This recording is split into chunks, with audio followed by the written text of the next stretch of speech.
Lumapit si Abraham sa Panginoon at nagtanong, "Lilipulin niyo po ba ang mga matuwid kasama ng mga makasalanan?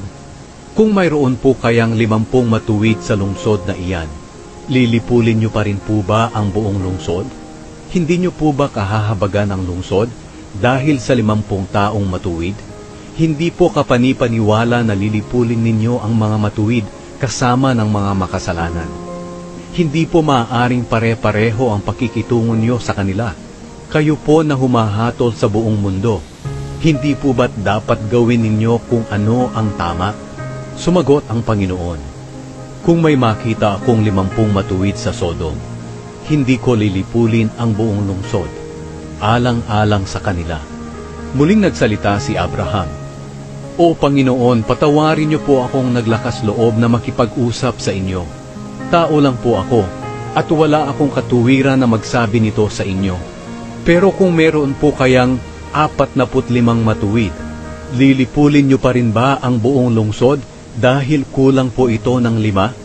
Sumagot ang Panginoon, "Kung may makita akong 45 matuwid, hindi ko lilipulin ang lungsod."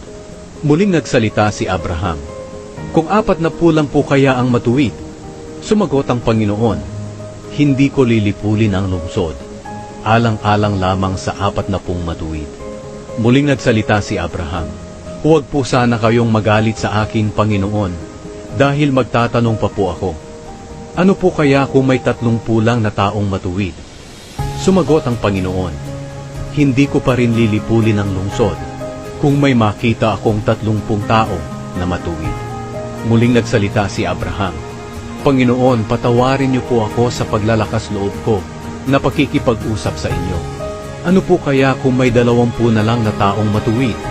Sumagot ang Panginoon, "Hindi ko pa rin lilipulin ang lungsod, alang-alang sa 20 matuwid." Muling nagsalita si Abraham, "Panginoon, huwag po sana kayong magagalit. Huling tanong na po ito.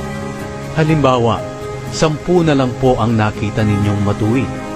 Sumagot ang Panginoon, "Hindi ko pa rin lilipulin ang lungsod, alang-alang sa 10 matuwid." Pagkatapos nilang mag-usap, umalis ang Panginoon at si Abraham ay umuwi sa kanila.